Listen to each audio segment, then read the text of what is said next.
Assalamualaikum warahmatullahi wabarakatuh. Perkenalkan kami dari kelompok 11 dengan anggota Risnawati Romadoni dengan NPM 110, Winda Yulia Pratiwi dengan NPM 117, kemudian Venansius Yunus E dengan NPM 66 dan Yohanes Priska Agung dengan NPM 56. Di sini kami akan mempresentasikan materi kami tentang nilai tukar. Sebelumnya, perkenalkan saya Risnawati Romadoni dengan NPM 110. Nilai tukar adalah sejumlah uang dari suatu mata uang tertentu yang dapat dipertukarkan dengan satu unit mata uang negara lain. Definisi nilai tukar atau kurs yang dikemukakan oleh Abimanyu adalah harga mata uang suatu negara relatif terhadap mata uang negara lain. Karena nilai tukar ini mencangkup dua mata uang, maka titik keseimbangannya ditentukan oleh sisi penawaran dan permintaan dari kedua mata uang tersebut.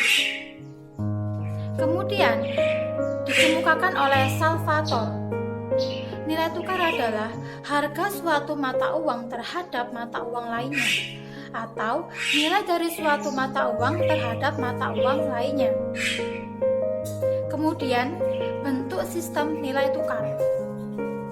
Sistem nilai tukar sangat tergantung pada kebijakan moneter suatu negara. Bentuk sistem nilai tukar dapat dibagi dalam dua bentuk, yaitu yang pertama, Fixed Exchange Rate System.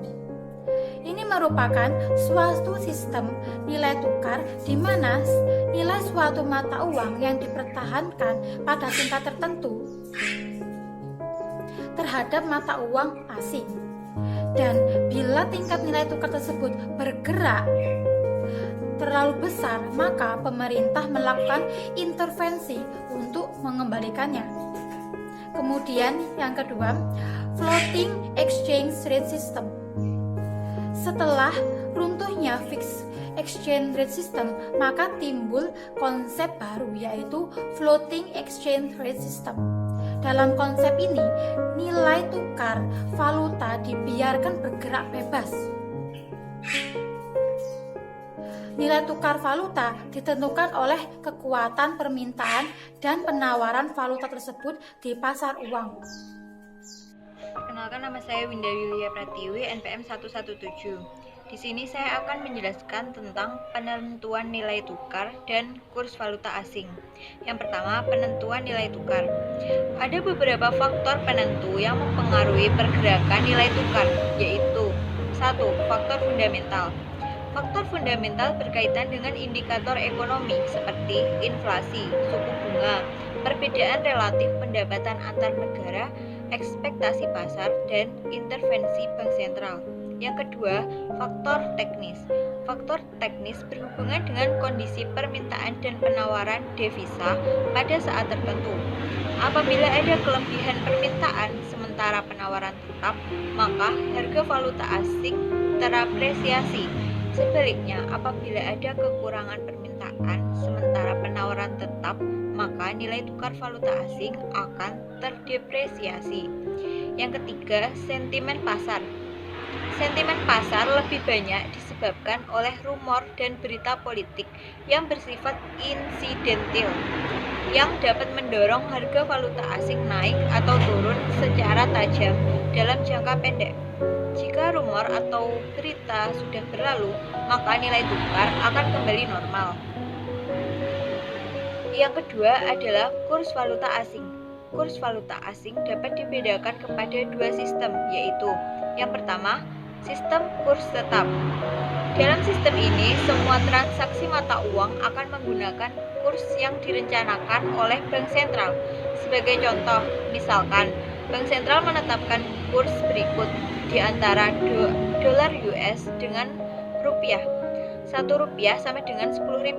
Berdasarkan kurs ini, jual beli dolar akan menggunakan kurs tersebut. Seorang pengekspor yang menerima dolar US akan menjual kepada bank perdagangan pada kurs yang ditetapkan tersebut.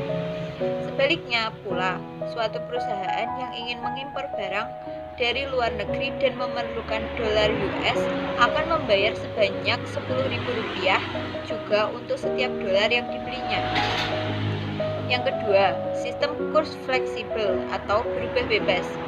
Dalam sistem kurs valuta asing yang fleksibel, harga valuta asing ditetapkan oleh permintaan dan penawaran valuta asing di pasaran. Dari hari ke hari, permintaan dan penawaran valuta asing mengalami perubahan, maka kurs valuta asing akan selalu mengalami penambahan. Dalam sistem penentuan kurs pertukaran ini, Bank Sentral tidak perlu secara aktif menyertai jual beli valuta asing di pasaran. Pada ketika harga valuta asing dianggap tinggi, Bank Sentral akan menjual valuta asing. Apabila harga valuta asing dianggap terlalu rendah, maka Bank Sentral akan membeli valuta asing. Ya, di sini saya akan menjelaskan mengenai faktor-faktor yang mempengaruhi nilai tukar. Dalam sistem nilai tukar tetap, mata uang lokal ditetapkan secara tetap terhadap mata uang asing. Sementara dalam sistem nilai mengambang, nilai tukar atau kurs dapat berubah-ubah setiap saat, tergantung pada jumlah penawaran dan permintaan valut relatif terhadap mata uang domestik. Terus, dilihat dari faktor-faktor yang mempengaruhinya. Terdapat 3 faktor utama yang mempengaruhi permintaan valut asing, yaitu yang pertama, faktor pembayaran impor. Semakin tinggi barang dan jasa, maka semakin besar permintaan terhadap valut asing, sehingga nilai tukar akan cenderung melemah. Sebaliknya, jika impor menurun, maka permintaan valut asing menurun, sehingga mendorong menguatnya nilai tukar. Terus yang kedua, nilai tukar aliran modal keluar, yaitu semakin besar modal keluar, maka semakin besar permintaan valut asing, dan pada selanjutnya akan melemah nilai tukar asing. Aliran modal keluar meliputi pembayaran hutang penduduk Indonesia, baik swasta maupun pemerintah, kepada pihak asing, dan penempatan dana penduduk Indonesia ke luar negeri. Yang ketiga, kegiatan spekulasi. Semakin banyak kegiatan spekulasi valut asing yang dilakukan oleh spekulan, maka semakin besar nilai permintaan terhadap valut asing, sehingga memperlemah nilai tukar mata uang terhadap mata uang asing. Terus, sementara itu, penawaran valut asing dipengaruhi oleh 2 faktor utama, yaitu yang pertama, faktor penerimaan hasil ekspor. Semakin besar volume penerimaan ekspor barang dan jasa, maka semakin besar jumlah valut asing yang dimiliki oleh suatu negara, dan pada lanjutnya nilai tukar terhadap mata uang asing cenderung menguat apresiasi. Terus yang kedua, faktor aliran modal masuk. Semakin besar aliran modal masuk, maka nilai tukar akan cenderung semakin menguat. Kita bahas pada poin rezim nilai tukar. Rezim adalah peraturan baik formal, misalnya konstitusi, dan informal, yaitu hukum adat, norma-norma budaya atau sosial, dan lain-lain, yang mengatur pelaksanaan suatu permintaan dan interaksinya dengan ekonomi dan masyarakat.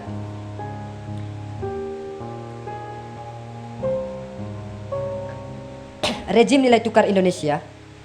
Sejak tahun 1970-an hingga saat ini, Indonesia mengalami 3 kali perubahan rezim nilai tukar, yaitu yang pertama, sistem nilai tukar tetap, yaitu pada 1970 sampai dengan 1978. Sistem nilai tukar tetap berlaku di Indonesia dengan nilai tukar resmi Rp200.000 per dolar Amerika Serikat. Sementara nilai tukar rupiah terhadap mata uang lainnya dihitung berdasarkan nilai tukar rupiah kepada dolar. Yang kedua, sistem nilai tukar mengambang terkendali, yaitu pada 1978 sampai dengan 1978. Pada masa ini, nilai rupiah tidak lagi semata-mata dikaitkan dengan dolar Amerika Serikat, akan tetapi terhadap sekeranjang mata uang asing. Terus, yang ketiga, sistem nilai tukar mengambang bebas, yaitu pada 14 Agustus 1997 sampai dengan sekarang. Dalam sistem ini, Bank Indonesia melakukan intervensi di pasar valuta asing. Dalam sistem ini, Bank Indonesia melakukan intervensi di pasar valuta asing karena semata-mata untuk menjaga kestabilan nilai tukar rupiah yang lebih banyak ditentu oleh kekuatan pasar. Rezim nilai tukar dunia. Rezim nilai tukar dunia mengalami pergantian dari masa ke masa. Dalam perkembangannya, struktur sistem keuangan dunia dibagi menjadi dua masa, yaitu yang pertama sistem nilai tukar terdahulu, the gold standard. Emas dijadikan standar dalam kegiatan ekonomi. Tepatnya sebelum Perang Dunia Pertama, mayoritas mata uang di seluruh negara dikonversi secara langsung ke satuan emas. Standarisasi mata uang nasional ke dalam satuan emas menghasilkan sistem keuangan internasional dengan sistem fixed exchange rate. Keuntungan dari fixed exchange rate saat itu menjadi penting karena mendorong perdagangan dunia dengan mengeliminasi ketidakpastian yang terjadi ketika nilai tukar antar negara tidak pasti. Kedua, Bretton Woods. Sistem Bretton Woods merupakan buatan IMF, di mana ada perjanjian yang berlaku hanya untuk negara-negara yang ikut saat itu, di mana bank sentral membeli dan menjual mata uangnya mereka sendiri untuk menjaga mata uang mereka agar tingkat nilai tukarnya tetap level yang pasti.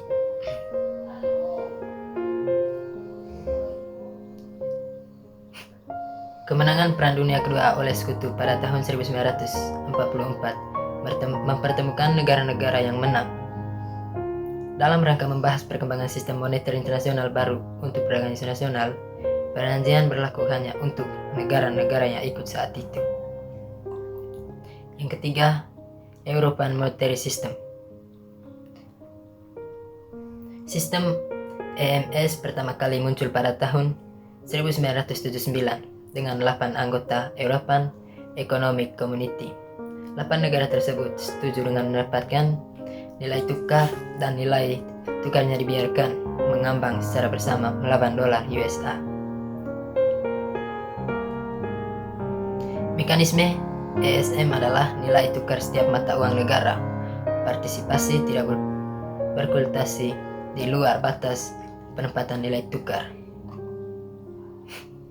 Sistem nilai tukar saat ini, kurs tetap merupakan sistem nilai tukar di mana pemegang otoritas moneter suatu negara, bank sentral mendapatkan tingkat nilai tukar mata uang domestik terhadap mata uang negara lain pada tingkat tertentu, tanpa memperhatikan penawaran ataupun permintaan terhadap valuta asing yang terjadi.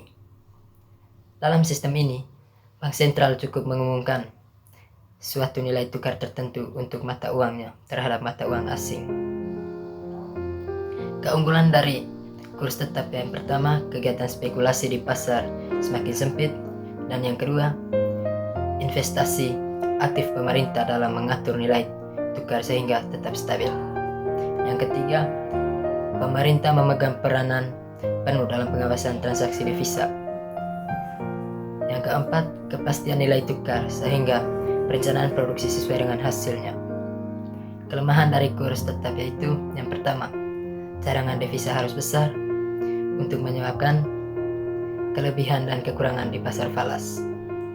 Yang kedua, kurang fleksibel terhadap perubahan global. Dan yang ketiga, penetapan kurs yang terlalu rendah atau terlalu tinggi akan mempengaruhi ekspor impor. Kurs mengambang terkendali. Penetapan kurs ini sepenuhnya terjadi dari aktivitas pasar valuta. Dalam pasar ini, ada campur tangan pemerintah melalui alat ekonomi moneter dan fiskal yang ada. Jadi, dalam pasar valuta ini tidak murni berasal dari penawaran dan permintaan uang. Keunggulan dari kurs mengambang terkendali, yang pertama, mampu menjaga stabilitas moneter dan neraca pembayaran suatu negara dengan baik. Yang kedua, adanya aktivitas MD atau MS dalam pasar valuta. Berdasarkan kursi indikasi, akan mampu menstabilkan nilai tukar dengan kondisi ekonomi yang terjadi. Yang Yang terakhir, devisa diperlukan tidak sebesar yang dibutuhkan pada nilai tukar tetap. Kelemahan dari kurs mengambang terkendali yaitu devisa harus selalu tersedia dan setiap digunakan sewaktu-waktu. Yang kedua, persaingan yang ketat antar pemerintah dan spekulan dalam memprediksi dan menetapkan kurs. Yang ketiga, tidak selamanya mampu mengatasi neraca pembayaran. Yang keempat, selisih kurs yang terjadi dalam pasar valuta akan mengurangi devisa karena memakai devisa untuk menutupi selisihnya. Kurs mengambang bebas. Kurs mengambang bebas merupakan suatu sistem ekonomi yang ditunjukkan bagi suatu negara yang sistem perekonomiannya sudah mapan. Sistem nilai tukar ini akan menyerahkan seluruhnya kepada pasar untuk mencapai kondisi equilibrium yang sesuai dengan kondisi internal dan eksternal. Jadi, dalam sistem ini, nilai tukar hampir tidak ada campuran tangan pemerintah. Keunggulan dari kurs mengambang bebas yaitu yang pertama, cadangan devisa lebih aman. Yang kedua, persaingan pasar ekspor impor sesuai dengan mekanisme pasar. Yang ketiga, kondisi ekonomi negara lain tidak akan berpengaruh besar terhadap kondisi ekonomi dalam negeri. Yang keempat, masalah neraca pembayaran dapat diminimalisir. Yang kelima, tidak ada batasan falas. Yang keenam, equilibrium pasar uang. Di mana di sini ada kelemahan dari kurs mengambang bebas, yaitu praktik spekulasi semakin bebas. Penerapan sistem ini terbatas pada negara yang sistem perekonomiannya mapan, masih memiliki kekurangan untuk negara berkembang.